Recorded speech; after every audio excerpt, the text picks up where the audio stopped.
Hello and welcome to another video. This is Jennifer McGuire.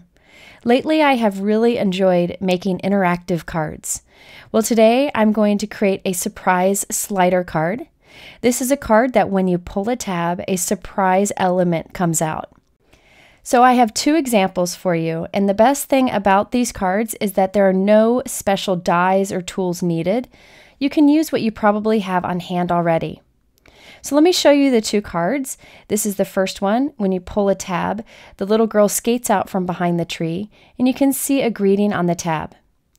The other one has two tabs, so you can pull them together or separately to have a little boy and a little girl come out from behind a tree. I will be focusing on the Hero Arts My Monthly Hero kit for October.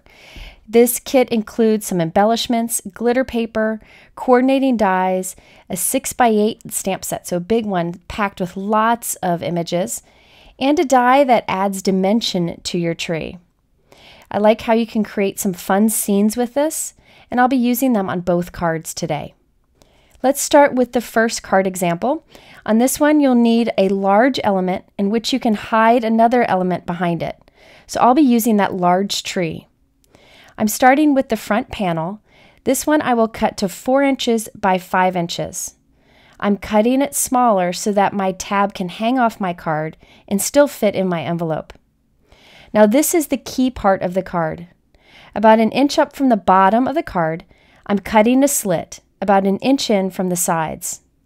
I just use my trimmer to drop the blade in, do the cut, and then lift it up. You could use a craft knife and a straight edge if you prefer. But that slit is going to be the key in making this card work. Before I assemble the card, I want to do some inking. So I'm masking off underneath that slit. So I'm just using some tape to do that. And now I'm going to ink and stamp on the top.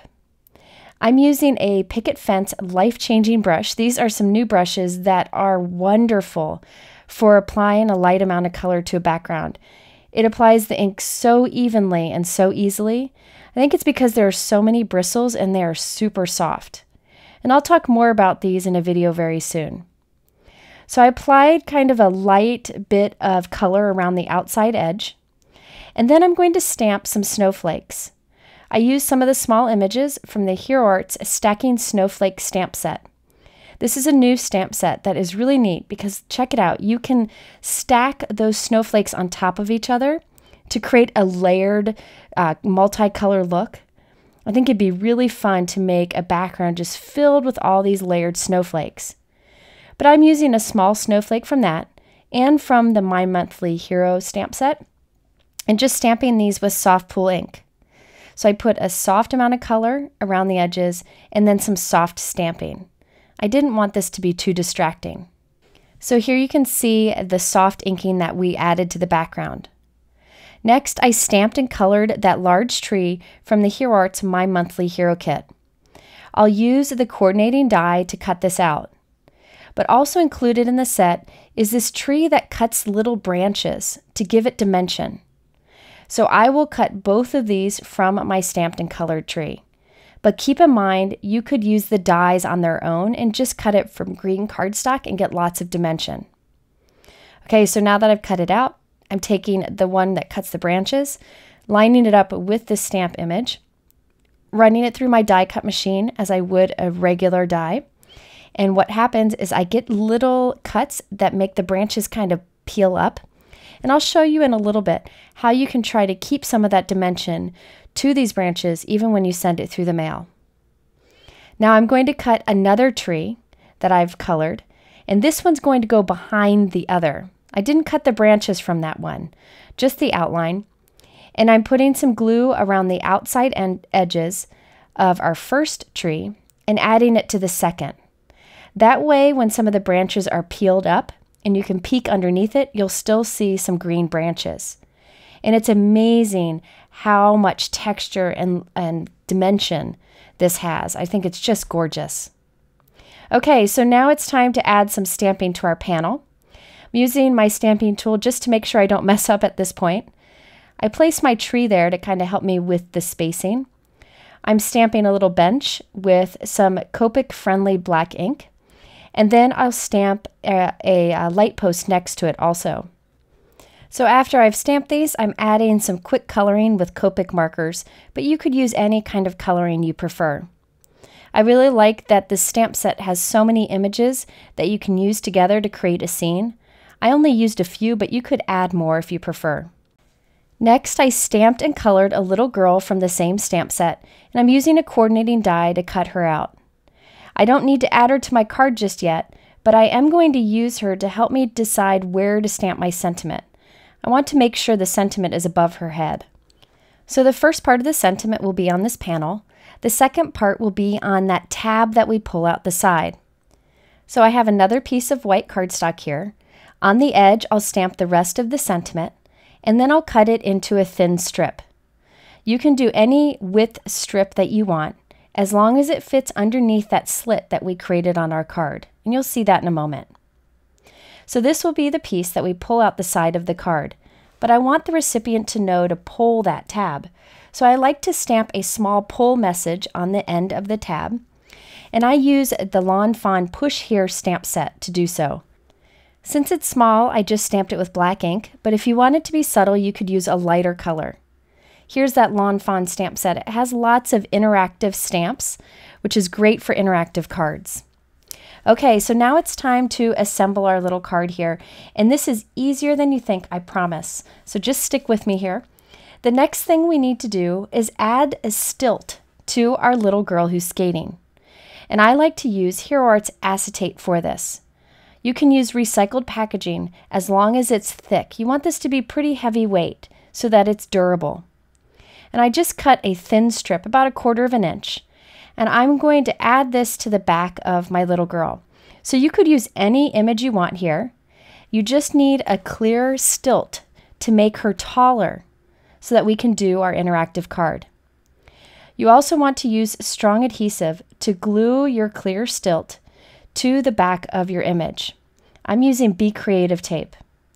So I put a piece of tape down, laid that little stilt into it, and now I'm going to put some more tape on top of it, just to be sure that it doesn't move. I won't remove the release paper from this. You could also use Scotch tape if you prefer. So now we have our image with a clear stilt on it. So you can see it there. Now what I'm going to do is put that clear stilt into the slit on our card, but I'll leave her little skate in the front of the slit. And check it out. She slides back and forth very easily. If you have a bigger image, you can make a wider stilt, just to make it more secure, but she has a small leg, and I wanted to hide it as much as I could. Okay, on the back of our panel, I'm going to add a thin piece of foam tape along the bottom. You want to make sure that when you put this down, there's enough room between this foam tape and that slit to put the tab that you cut, that strip tab. See how there's room for that to be between the foam tape and the slit. So I want to make sure that fits in there. Now you can see there is a teeny tiny bit of wiggle room between the foam tape and the slit for the pull tab to move back and forth nicely. Don't make it super tight, but don't make it so loose that it wiggles around. Just a little bit of room. Okay, now it's time to add the little girl onto that pull tab. I'm going to tuck the clear stilt through the slit and then make sure that her little skate is in front of the slit. So you can see closely there. The clear part is on the back of the slit, the skate is on the front. And now we can cut the excess of that tab or that little stilt off. So you can see that it's just a little stilt there, and I can end up taping that onto our little pull tab. Okay, now that we have that ready, let's position our pull tab. So I'm positioning it so the word pull is hanging out just a little bit. You can see there on the right. Ignore what's hanging on the left. We'll cut that off in a moment. And I'll hold the pull tab in place, keep these together, and I'll add the little girl. So I'll put the clear stilt through the slit and keep her skate on the front. And I'll position her to be in her hiding place behind the tree. This is where the tree will be, so I'm holding her there. And then I'll put a piece of tape over the clear stilt so that I can tape it onto that pull tab. Now whenever we pull the tab, the little girl will go with it. So let's flip this over and check it out. You can see I have tape over that. and I can slide her back and forth very easily. Okay, so I'm going to slide the tab in back into the best place there with the little pole hanging out. See how it's sticking out over there? Now I'll hold that in place, flip it over, and I can cut some of the excess off the other end. And then I'll put a piece of foam tape there. The reason I'm putting a foam tape there is it's a stopper. That will keep the pull tab from going too far into the card that you can't get it out again. So I have a tiny piece of foam tape there next to the end of that pull tab. Okay, now the next thing we need to do is add a piece of foam tape right above the slit. So I'm not taping the slit closed, but I'm putting it right up against the slit. This creates the little channel where a pull tab can slide back and forth. Okay, the last part here is to just cover the back of this with foam tape. I'm going to go to town and add a ton of foam tape. The reason I'm doing this is I want to make sure that the card doesn't get crushed in the mail.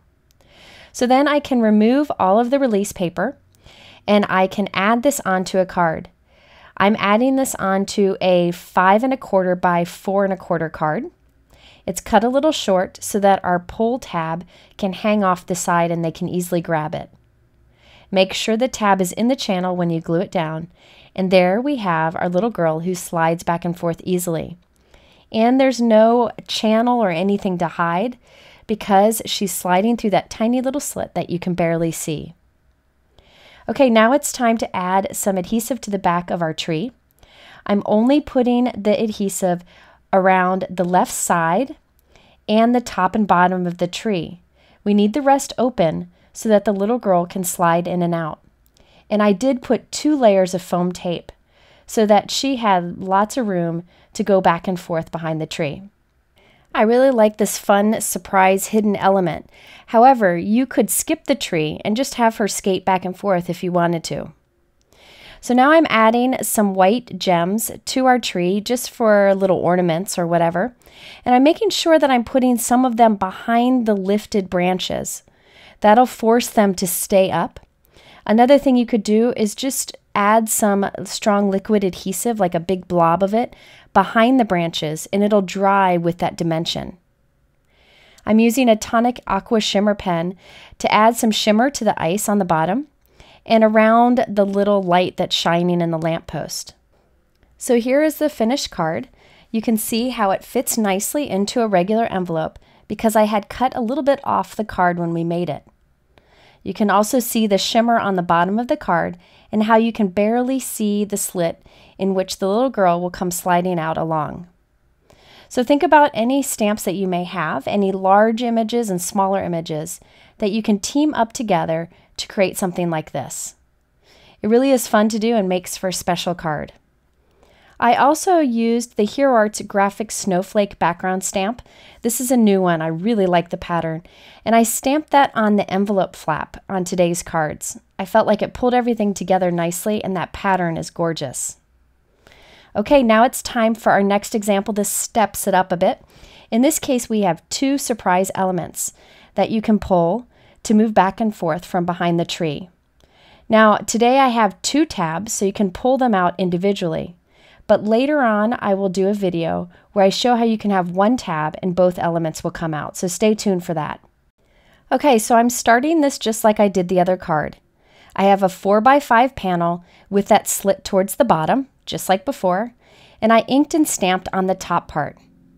I also stamped and die cut and layered the tree like before, and I stamped and cut out a little girl and little boy, and I'm adding clear stilts to the back of them, just like we did on the last one. This time we just have 2 elements instead of 1 that will slide back and forth. You can see I'm using lots of tape to make sure that the stilt is very secure on the back of the images. On the back of the panel, I'll put a thin piece of foam tape along the bottom edge. Next, I'll go ahead and trim down the stilt. I'm putting the stilt through the slit, make sure the skate is on the front, and then I flip it over and I cut the excess off the stilt. I like to start with a longer stilt and cut it shorter, as opposed to ending up with a stilt that's too short, that it ends up not being very secure. And I'll do that with the little girl also. Next, I'm taking a small piece of foam tape and putting it at the center point, below the slit. This will be the stopper for the 2 pull tabs coming from both sides. On one side of the foam tape, I'll add the little girl. On the other side, I'll add the little boy. And I'm going to move those stilts close to that foam tape there in the center. That way, my little girl and little boy are at the center of the card where they'll hide behind the tree. Next, I slid one of my pull tabs underneath the stilt on the right and taped it in place. Then I put my other pull tab underneath the stilt on the other side and taped it in place. Right above the slit, we're putting foam tape once again. And then I'll put lots of foam tape above that too, so everything has nice dimension to it. And you can see there are 2 channels there separated by a small piece of foam tape. Now I'm going to add this on to a 4 1/4 by 5 1/4 inch card. And you can see how the little boy and little girl skate together in the center of the card. So you could leave it like this and not put the tree over it, but I really like having that surprise element. Well, the tabs are all the way pushed in. I'm going to cut the excess off of each, and I'll stamp pull on both of those tabs, just like I did before. I'm adding doubled up foam tape to the top of the tree and to the bottom of the tree. That way the boy and girl can easily move back and forth towards the middle of the tree. So I'll press that into place and make sure that the girl and boy can easily move. For the sentiments, I'm using the Hero Arts Peace, Love, Joy stamp set. This is such a classic looking holiday set, and there are many different messages that you can build together with this. So I'll be using this one a lot this season. I decided to stamp May You Be Blessed With on a little sentiment strip to add on the front of the card. And then I'm using the cursive love image, that large one on the right, on the inside of the card. So I added the sentiment strip to the tree, and there you can see the love on the inside. And the fun thing about this card is you can pull the tabs separately. It's kind of fun to have them come out separately, or you can pull them at the same time. So think about all the different interactive pull tab cards that you can create by just making a slit in the front of your card. Now before we go, I just wanted to show you a little teaser. This is a technique that I will show you in a video coming up soon, but I decided to play around with it today using the same products. In this case, when you pull the tab, the tree itself moves to reveal a message underneath. It's just a variation of today's technique. You might be able to figure it out, but I do promise to show this in a video very soon. I just wanted to show it here because I thought that tree was really fun for many different types of cards. Okay, I hope this inspires you to create a surprise slider card. It really is fun to do, and the best part is you don't need any special tools. I thank you for watching. I list all of the supplies that I use in that description on YouTube below. You can also go to my blog for more information. In the middle are a couple of other interactive cards that you might like. Thanks for hanging out with me today. I'll be back soon with more videos, and have a great day.